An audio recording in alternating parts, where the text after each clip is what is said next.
በዓለማችን የዝነኛ ሰዎች ሕይወትና ውጣ ውረድ ዘውትር ያጓጓል።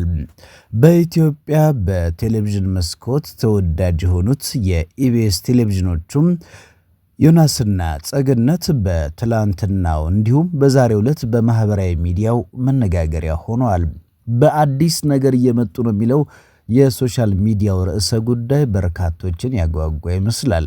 በተለይ በቴሌቪዥን መስኮት ዘውትር ቅዳሜ በኢቢኤስ ቴሌቪዥን ለሚመለከቷቸው ተመልካቾች ጉጉትን ያጭራል። ለመሆኑ እነዚህ ሰዎች በቴሌቪዥን ምን ሊዘው ሊመጡ ነው? ወይስ ደግሞ ከኢቢኤስ ቴሌቪዥን ተለያይተው ሊወጡ ነው ወይ?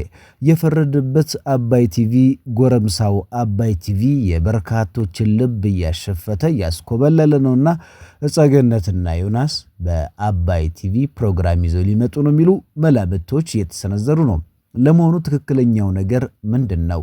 ዮናስና ጸገነት ከኢቢኤስ በቅዳሜ የሚያቀርቡት ፕሮግራምን ትተው በየትኛው ቻናል ሊከሰቱ ነው? ወይስ ጉዳዩ ወዴት ነው? ምንድነው ነገርየው? ከወዲሁ በማህበራዊ ሚዲያም ማስታወቂያ የጦፈላቸው በአዲስ ነገር ሊከሰቱ ነው፣ በአዲስ ነገር ሊመጡ ነው የተባለላቸው ዮናስና ጸገነት የቅርብ ጓደኛሞች ናቸው። በተለያየ ቦታዎች ላይ በተለያየ አጋጣሚ ይታያሉ። ከስራ ባሻገር ጓደኝነታቸው የሚያስቀና፣ አብሮነታቸው ደስ የሚል ነው። እናም እነዚህ ሰዎች ከኢቢኤስ ቴሌቪዥን ይለያያሉ ማለት ዘበት ነው። በኢቢኤስ ቴሌቪዥን ወይ አዲስ ፕሮግራም ሊጀምሩ ነው የሚሉ ደግሞ መላምቶች ተሰንዝረዋል። እና እነዚህ ተወዳጅ አርቲስቶች ኢቢኤስ ቴሌቪዥን እየሰሩ በዩቲዩብ ቻናል መምጣት አይችሉም። ምክንያቱም የጣቢያው ሕግ የጣቢያው ፕሮግራሞችን ለሚሰሩ ጋዜጠኞች የዩቲዩብ ቻናል መክፈት አይፈቅድላቸውም። ምክንያቱም ከጣቢያው ጋር በተያያዘ ተመሳሳይ ይዘቶች ሊኖሩ ይችላሉ በሚል።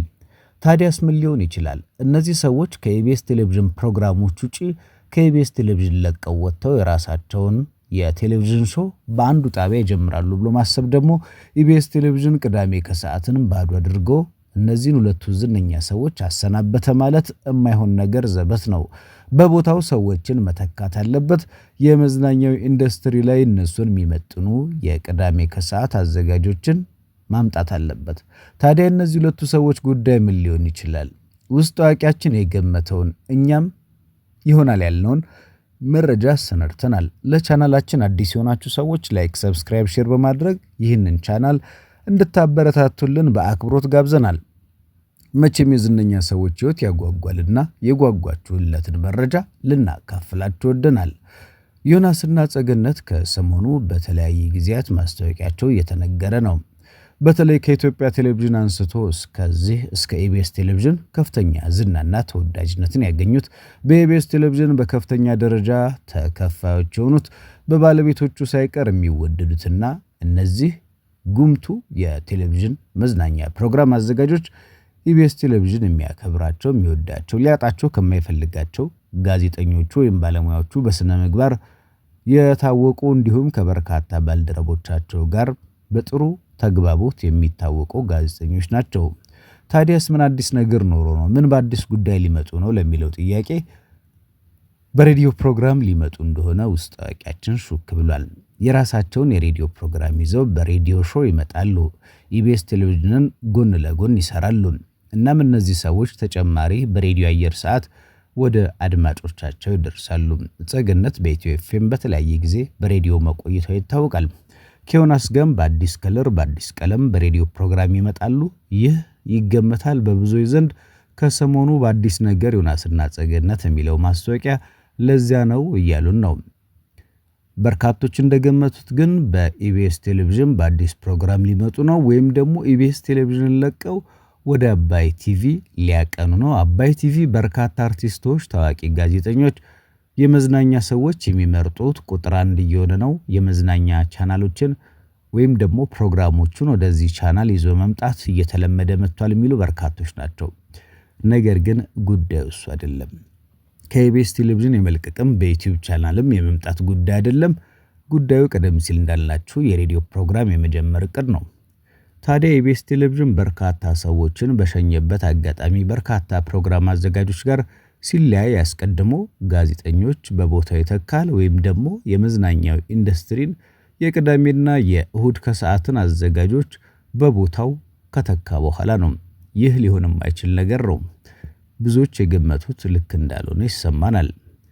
ኢቢኤስ እንግዲህ ላለፉት 15 ዓመታት በመዝናኛ ኢንዱስትሪ ውስጥ ሰፊ ልምድና አገልግሎት የሰጠ በተለይ በሳተላይት ደረጃ የመጀመሪያው የኢትዮጵያ የሳተላይት ቴሌቪዥን ነው። ከኢቢኤስ ቴሌቪዥን መምጣት ተከትሎ በርካታ የሳተላይት ቴሌቪዥን ፕሮግራሞች ብቅ እያሉ መጡ።